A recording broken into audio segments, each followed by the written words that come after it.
mitos y realidades en la nutrición deportiva, en donde consultaríamos con la maestra Aurora León Bayona.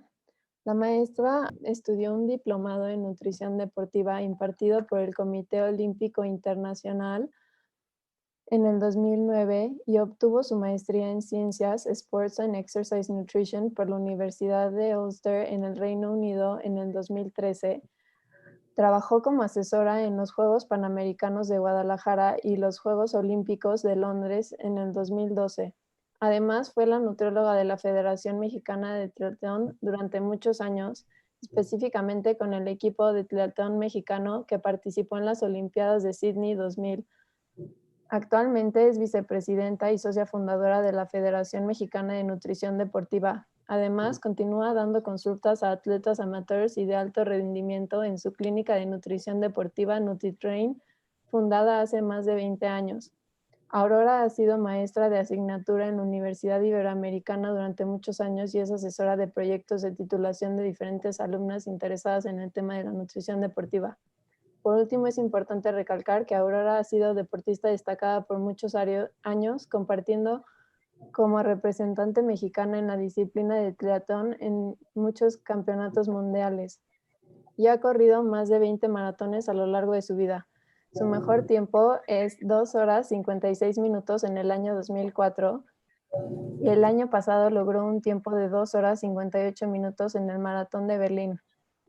Y pues personalmente me gustaría agregar que la maestra Aurora León también lleva un podcast titulado Comer para Ganar y lo pueden consultar en virtualmente cualquier plataforma, es gratis y es muy interesante.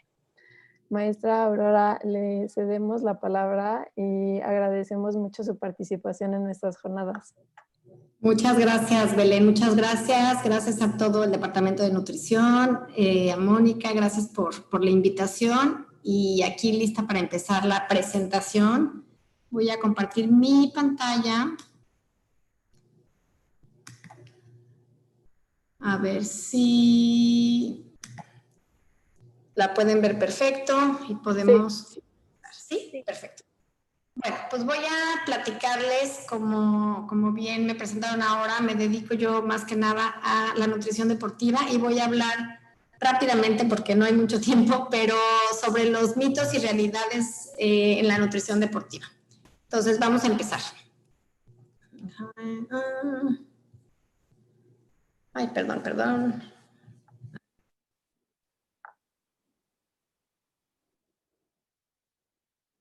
Bueno, para poder, déjenme ver si puedo cerrar esto para que no... Ahí estamos, creo que ahí me ven bien, ¿verdad? Sí. Listo, ok. Para empezar a hablar sobre los mitos y realidades, me gustaría hablar un poco de la pseudociencia, que la pseudociencia va muy relacionada sobre todo con los mitos. ¿Por qué? Porque últimamente dentro de la nutrición y dentro de la nutrición deportiva también, pues ahora sí que toda la persona que come o toma algo se siente que puede hablar sobre la nutrición, ¿no? Y más en el deporte es algo muy, muy común. Entonces, partiendo un poquito de la pseudociencia, hay que diferenciar que la pseudociencia es la práctica, creencia o afirmación que se presenta como científica, sin embargo, no está sustentada con el método científico. Y a partir de eso es de lo que muchísima gente agarra ciertas cosas para empezar a decir que la dieta que está de moda o la que probó con ciertos atletas o la que oyó en la televisión, pues es la adecuada para sus atletas, ¿no? Aquí más o menos puse algunas de las múltiples que hay hoy en día en el mercado. No quiero meterme a una por una, pero bueno, solo falta decir en la nutrición deportiva, como en la nutrición en general, que un atleta fue bueno, ganó algún campeonato o algún torneo y que diga que lleva cierto tipo de dietas para volver en ese momento, pues la dieta que se vuelva súper famosa, digamos, ¿no?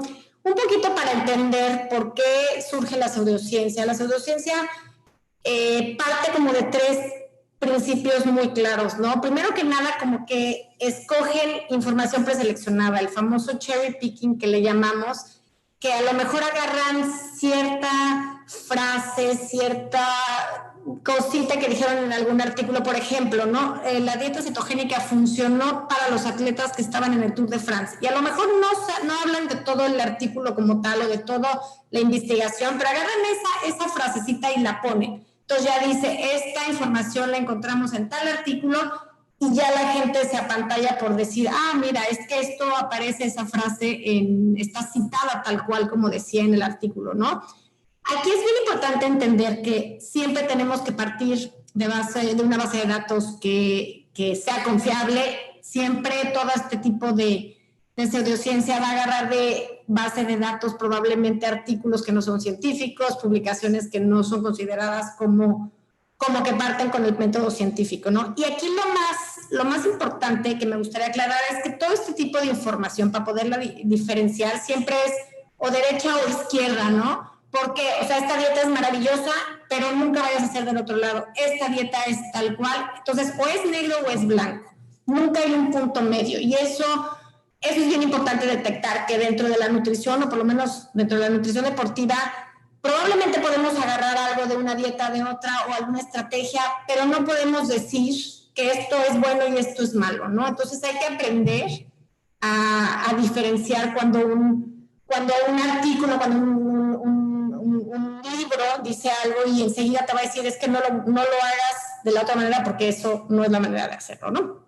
Entonces, bueno, partiendo de esto, quise poner cuatro mitos que son comunes. No necesariamente son mitos, pero son 4 temas que me gustaría abarcar para poder entrar en este tema, ¿no? Nos vamos a ir de una por una. O sea, ahorita vamos a hablar que las dietas de moda no necesariamente son siempre las más útiles para esto. Nos vamos a ir de una en una. Entonces vamos a ir avanzando. La primera, o sea, cuando hablamos que las dietas de moda son las más útiles para mejorar el rendimiento de un atleta, es bien importante que tengan en cuenta que a lo largo yo llevo muchos años dedicándome a la nutrición del deporte y en verdad en estos años pues ha pasado de que una dieta que los nadadores de Stanford dijeron que era la mejor, a la otra, a la de atletas famosos que los contratan por algún lado y deciden que esa es la dieta que les funcionó, ¿no? Entonces, ¿cómo diferenciamos estas dietas? O sea, la mayoría de las veces siempre van a buscar disminuir el peso corporal, como en todas las dietas de nutrición, ¿no? Y tenemos que tomar en cuenta que el atleta no siempre está buscando disminuir el peso corporal, más bien está buscando tener éxito a como dé lugar. La mayoría de estas dietas siempre van a eliminar o van a hacer a un lado algún grupo de alimentos, entonces eso hay que tener un ojo, porque el atleta, como cualquier persona, necesita de todos los grupos de alimento y hay que tener cuidado que en cuanto a alguna dieta en específica diga, vamos a quitar el carbohidrato, vamos a quitar las grasas, vamos a quitar la proteína, pues hay que partir de que necesitamos todos los grupos de alimentos, ¿no? Porque también aquí pueden comprometer la salud del atleta. Obviamente van a relacionar una mala relación con los alimentos, como muchas veces pasa después. Hay muchos atletas que a lo largo de los años pues crean una mala relación con los alimentos y acaban teniendo o desarrollando pues algún tipo de desorden alimenticio. Entonces hay que tener cuidado que el atleta pues tiene que tener una buena relación con los alimentos, ¿no? Hay muchos atletas que van a promover ayunos prolongados, etcétera, ¿no? Entonces hay que tener cuidado. Me gustaría, o empecé aquí poniendo alguna de las dietas de moda más comunes. Obviamente, igual que en la nutrición en general, las dietas cetogénicas se pusieron muy de moda en atletas. ¿Por qué? Pues porque muchos atletas veían que disminuían porcentaje de grasa corporal muy rápido y a lo mejor eso los hacía atractivo para llevarla, ¿no? ¿Qué es la dieta cetogénica? Como todos sabemos, va a promover un consumo bajo de hidratos de carbono, un consumo alto de grasas y lo que promueve o lo que sabemos de lo que parte este tipo de dieta es que el deportista va a utilizar los ácidos grasos como fuente de energía. Entonces, en algunos momentos, incluso, aquí me gustaría mencionar, además de las investigaciones, que llegó un momento que también había suplementos en los cuales ya te daban los cuerpos cetónicos como tal. Entonces dijeron, a ver, pues si el atleta cuando está en una dieta cetogénica y utiliza los cuerpos cetónicos como fuente de energía, ¿por qué no le evitamos todo ese malestar que implica hacer una dieta baja en carbohidratos y le damos directamente los cuerpos cetónicos como como suplemento. De hecho, esto estuvo muy de moda algún tiempo, creo que el año pasado se mencionó algún equipo del Tour de France que manejó este tipo de suplementos. Pero bueno, a lo que vamos es que hace falta más investigaciones, no hay ninguna investigación que realmente demuestre que una dieta cetogénica va a ayudar al desempeño de un atleta. Aquí menciono algunas investigaciones.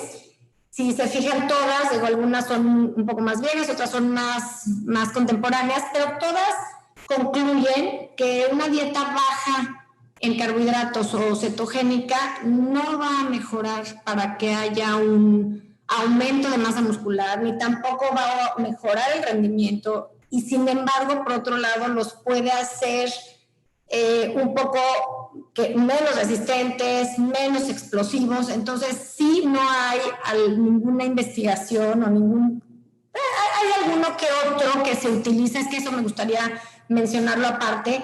Las dietas cetogénicas pueden llegar a ser utilizadas como una buena estrategia de alimentación mientras estamos entrenando, pero eso lo vamos a mencionar un poquito más adelante. Sin embargo, el llevar constantemente la dieta cetogénica no se ve reflejada que mejore el rendimiento de los atletas, ¿ok? Justo ayer o antier estaba viendo un Twitter de un nutriólogo muy famoso, Francis Holloway, que justo decía así de una investigación apenas últimamente, de ayer, de antier, que decía que por ningún motivo mejoraba el rendimiento del atleta la dieta cetogénica e intermitente. Entonces, bueno, eso vamos a ver más adelante. Hablando de dietas veganas, ¿por qué me meto a dietas veganas? Creo que todos ustedes en algún momento de esta cuarentena tuvieron la oportunidad de ver todos estos documentales que hablan sobre las dietas veganas, dentro de las cuales, pues sí, obviamente hay muchos atletas que hablan de su experiencia, de cómo se sintieron, y en la mayoría de los casos, obviamente usan pseudociencia, agarran ciertas frases de algún lado, de algún atleta. Sin embargo, todas coinciden con algo. O sea, aquí como que es lo que hay que aprender a detectar cuando llegan estas dietas de moda, ¿no? ¿Qué pasa con esta dieta vegana? Que obviamente el atleta empieza a consumir muchísimo más hidratos de carbono, más frutas, más verduras, y su rendimiento mejora porque simple y por la sencilla razón que tiene una mayor energía por el mayor contenido de hidratos de carbono, ¿no? Entonces, aquí lo que siempre les digo y lo que le digo a todo el mundo es que no hay que estar en contra. O sea, hay muchos atletas hoy en día que me vienen a ver a mi consultorio y son veganos o quieren empezar a ser veganos, ¿no? Yo no digo que esté mal, no digo que esté bien. Sin embargo, creo que hay que ponerse siempre nosotros como nutriólogos en una posición neutral, en la cual, como decía al principio, ni es blanco ni es negro. O sea, no es la mejor opción, pero a lo mejor hay otras, y tratar de llegar a un acuerdo con sus pacientes, con sus atletas, ver siempre por dónde viene esa convicción. Mucha gente viene convencida al hacer una dieta vegana, por ejemplo, de cuestiones sustentables, cuestiones de religión, de ética, de cultura. Entonces hay que entenderlos y hay que ayudarlos a llevarlos de la mejor manera, ¿no? Una dieta vegana bien balanceada puede llegar perfectamente a cubrir los requerimientos de un atleta. Sin embargo, en ciertos momentos y en ciertos procesos se va a ver la necesidad probablemente de complementar con suplementos. Eso, como les digo, es más específico, habría que ver a cada atleta y dependiendo del caso podemos ver si hay que administrar unos suplementos, ¿no? Esto es lo que les explicaba, que lo que al final de cuentas los atletas o las personas que hacen estas dietas lo que hacen es que tienen un mayor consumo de cereales, por consiguiente un mayor consumo de hidratos de carbono, se va a traducir en más energía y bueno, de alguna manera siguen consumiendo un adecuado consumo de proteína, aunque sea vegetal, y puede llegar a promover la masa muscular si es bien llevada, ¿no? Como les decía, siempre un plan de nutrición tiene que ser personalizado, considerar todos los factores individuales de cada atleta. Siempre hay que tomar en cuenta cuando se sienten con un atleta, hablar de sus eventos, incluso si pueden sentarse con su equipo multidisciplinario, hablar con el entrenador, con el coach, con el psicólogo, ver cuál es el objetivo, la competencia cercana que tiene, las cargas de entrenamiento, los horarios. Obviamente los horarios son bien importantes antes de de decidir qué tipo de dieta se le va a dar o qué se le va a sugerir, ¿no? Tienen que tomar en cuenta los requerimientos macro y de micronutrientes, las preferencias. Definitivamente no podemos llegar a decirle a un vegano que consuma proteína de origen animal si no la va a consumir, entonces hay que adaptarnos, o al revés, hay gente que no va a consumir a lo mejor proteína de origen vegetal porque no le gusta o le inflama o etcétera, y hay que buscar la opción, ¿no? Checar las tolerancias, las sensibilidades de los alimentos, etcétera, ¿no? Y siempre, esta es como una pirámide que me gusta mencionarlas mucho, siempre tenemos que iniciar con una dieta equilibrada. Después vienen las estrategias que tenemos que hacer como nutriólogos deportivos y por último ver si o no decidimos tomar suplementos, ¿no? La mayoría de los atletas van con la pirámide invertida, empiezan primero que nada con los suplementos y luego van, y por último dejan abandonada una buena alimentación y la salud, ¿no? Vámonos al segundo punto, que es otro mito que se usa mucho. No, más que mito, me gustaría decirles que yo me acuerdo cuando estudié nutrición, pues las bases de la nutrición nos indican que la cantidad de calorías que debemos consumir va mucho dependiendo de la actividad o de la energía gastada, ¿no? Entonces, por lógica, pues si tenemos un atleta que va a tener un gasto energético de 2 horas diarias por ejercicio, pues hay que sumarlo. Entonces, el total de las calorías, pues es lo más importante. Si tú cumples el total de las calorías que necesitas o que estás gastando por hacer ejercicio, ya con eso la vas a librar. Aquí lo que me gustaría explicar es que no es lo más importante. O sea, obviamente sí tenemos que cubrir esas demandas de energía, pero es bien importante cubrir otras cosas y pensar en otras cosas. Que esté bien equilibrado, esto quiere decir que tenga un consumo suficiente de hidratos de carbono, un consumo suficiente de proteína y sobre todo los tiempos. O sea, en la nutrición deportiva tiene mucho que ver los tiempos, a qué horas hay que comerlo y cómo hay que comerlos. Aquí rápidamente les voy a mencionar cómo se debería de consumir los hidratos de carbono según la actividad o las horas de entrenamiento al día o a la semana, ¿no? O sea, si estamos hablando de 1 hora por día, que muchos atletas entrenan eso, pues a lo mejor tratar de cubrir de 5 a 7 gramos de carbohidratos y luego cubrir la proteína. ¿A qué va estas cifras? A que no nada más hay que estar conscientes en cumplir el total de energía, sino hay que estar conscientes en que los macronutrientes, como aquí les estoy enseñando, hidrato de carbono y proteína, tienen que tener las porciones adecuadas, ¿no? Esto no es tanto de la dieta diaria, sino ya cómo se planea una dieta de competencia. Aquí hay que tomar mucho en cuenta, no nada más los gramos por kilogramo de peso, sino cuántos gramos de hidratos de carbono tenemos que tratar de cubrir durante la competencia según la duración. Aquí hay que hacer cálculos ya muy específicos con el atleta enfrente, sentados y decir, a ver, tanto va a durar la competencia, necesitamos cubrir esta cantidad de hidratos de carbono y vamos a manejarla de esta manera. Entonces hay que hacer sumas, restas, ver los suplementos y poder llegar a una conclusión.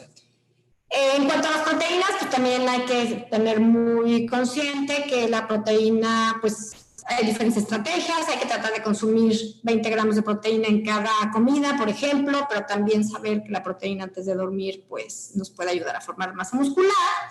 Entonces, no nada más fijarnos en el total de calorías, sino en cómo vamos a distribuir los macronutrientes, ¿no? Otro mito que me encanta es el de la cena de carbohidratos. ¿Por qué? Porque cuando conozco a la gente, en verdad, a lo mejor no tienen ni idea de nutrición, ni el atleta, pero dicen, es que sí hago nutrición deportiva porque siempre antes de un evento tengo la cena de carbohidratos y ya con eso voy a hacer la mejor competencia. Obviamente sirve, pero si no tenemos una estrategia a lo largo de esa misma, pues no va a funcionar tan bien como quisiéramos. Entonces vamos a hablar un poquito, ya me fui, es importante además de la cena de carbohidratos, pues hablar de la hidratación. A lo mejor podemos hablar de otro tipo de estrategias, no nada más de esa, o sea, todas las estrategias se valen. Vamos a tratar de hablar de, a lo mejor, de estrategias la de train low, de meter suplementos, de hacer una carga de carbohidratos. A lo que voy con esto es que no es nada más una, no es nada más voy a hacer mi carga de carbohidratos y ya, sino hay diferentes estrategias que se pueden utilizar a lo largo de los entrenamientos y competencias de los atletas. La carga de carbohidratos, mencionada muy rápidamente, es una estrategia que se utiliza mucho antes de un evento largo, antes de un maratón, por ejemplo, de un triatlón, en el cual se aumenta un poco el consumo de hidratos de carbono los días de antes. Y es importante aclarar que no se puede hacer nada más así como receta de cocina, que mucha gente a veces llega y me dice, compito la semana que entra, ¿qué me das, no? O sea, tiene que ser algo perfectamente entrenado, no se tuvo que haber entrenado en los entrenamientos y no nada más ese día. Aquí pongo como otro panorama de lo que es otra estrategia que se usa mucho, que no es nada más la cena y los carbohidratos, sino a lo mejor el train low. Eso está muy de moda últimamente. Y el train low obviamente es entrenar con bajo consumo de carbohidratos, aunque no necesariamente en toda la dieta, es lo que les decía al principio de las dietas cetogénicas. No estoy hablando de una dieta cetogénica aquí, simplemente estoy hablando que a veces el train low puede ser una buena estrategia para mejorar el rendimiento, y esto se puede lograr de diferentes maneras, no necesariamente quitando el carbohidrato en toda la alimentación. Se puede lograr ir a entrenar un día sin haber desayunado, se puede lograr sin haber cenado la noche anterior, se puede también simular de no consumir carbohidratos acabando el entrenamiento durante la recuperación. A lo mejor cuando entrenamos 2 veces al día, en un entrenamiento hacemos recuperación y en el otro no. Todas estas estrategias nos pueden ayudar a tener una mejor utilización de ácidos grasos, pero bueno, esa es otra cosa. A lo que voy es que no es solo una estrategia, son varias las que tenemos que estar utilizando. También, por ejemplo, ya cuando hablemos de suplementos, el consumo de cafeína puede ser otra estrategia muy, muy útil para el atleta. Aquí les pongo como alguna de los protocolos que se utilizan para cuando usamos cafeína. También no lo puse, pero también obviamente el consumo de betabel puede ser otra estrategia. Puede haber muchas estrategias. A lo que va hoy con esto es que no es nada más una sola, ¿no? Otro que lo voy a hacer muy, muy rapidito para que nos pueda dar tiempo de algo de preguntas es lo de los suplementos. Todo el mundo cree que la nutrición deportiva es a fuerzas tenemos que consumir suplementos. Aquí es donde viene el criterio de los nutriólogos. Yo les digo mucho que bueno, todo es individual. Los suplementos nos pueden ayudar, es una herramienta maravillosa que nos puede ayudar en ciertos momentos, pero no es de que eres atleta y tienes que consumir suplementos, ¿no? Entonces, hay que ver un poco para qué nos pueden servir, para qué nos puede servir esta herramienta. Nos puede ayudar, por ejemplo, a facilitar el consumo de energía. Cuando necesitamos comer tantas cantidades de energía, probablemente la utilización de un suplemento nos vaya a facilitar para que no tengamos que bombardearnos con tanta comida. Nos puede ayudar a asegurar el consumo de micronutrientes, es decir, pues asegurarnos de vitaminas, de minerales que a lo mejor, pues por X o por Z que no consuman. Se da mucho el caso de que los atletas a veces no comen bien porque no tienen tiempo y demás, entonces hay que ayudarnos con algo. No lo podemos utilizar cuando queremos ayudas ergogénicas como tal, en determinados momentos. A lo mejor para un evento como tal vamos a utilizar ciertas ayudas para antes, durante o después. Y aquí hay una frase que me encanta de Ron Moon, no sé si conocen a Ron Moon, pero los invito a que lean mucho sobre él. Él siempre dice, si funciona, probablemente está prohibido, y si no está prohibido, probablemente no funciona. Y tiene toda la razón, porque no hay que buscar el hilo negro. La alimentación como tal puede ser una ayuda ergogénica mucho más poderosa que el conseguir una pastilla, ¿no? Esta gráfica que me gusta mucho habla sobre el consumo de suplementos en la realidad. O sea, del 40 al 70% de los atletas usan suplementos. Justo hicimos un trabajo de internado en el semestre pasado y llegamos a estas cifras, no a estas, pero tenemos unas cifras muy, muy parecidas aterrizadas en México, en los atletas mexicanos, entonces es muy parecido a esto. Lo que es muy triste es ver que del 10 al 15% de los suplementos contienen sustancias prohibidas y los atletas no están enterados. El 80% no contiene lo que dice la etiqueta y el gran porcentaje no está respaldado por evidencia. Entonces, habría que hacer una plática como tal, pero si deciden suplementar atletas, pues hay que seguir las guías que maneja puede ser el Instituto Australiano del Deporte o el mismo el Comité Olímpico. Ronmond tiene un consenso que lo pueden bajar y que es gratis, donde habla del buen uso de suplementos, que también se los recomiendo. Y pues bueno, seguir con fuentes confiables. Si van a trabajar con atletas, traten de acercarse a gente confiable, a sitios de interés confiable. Ahorita, cuando empezó la plática, decía Belén que tengo un podcast, justo el capítulo de hoy habla sobre esas fuentes, hablo de algunas personas importantes en el mundo de la nutrición, de instituciones. Entonces sigan y citen fuentes confiables, ¿no? Estas son algunas de las fuentes confiables de las que hablo ahí en el podcast. Si no conocen My Sport Science, se los recomiendo muchísimo. Es de un nutriólogo que se llama Asker Jukendrup y la verdad tiene muchas infografías, mucha información y muchas cosas para seguir. Pero bueno, creo que tenemos por ahí algún tiempo para preguntas. No sé si quieres que hagamos algunas preguntas. Sí, nos encantaría. Bueno, primero agradecerte porque fue una ponencia muy interesante. Y en cuanto a las preguntas, creo que van muy de acuerdo a cómo terminamos. Muchos participantes querían saber en qué porcentaje de atletas prescribe suplementos usted en su consulta y qué legislaciones considera para prescribir un suplemento.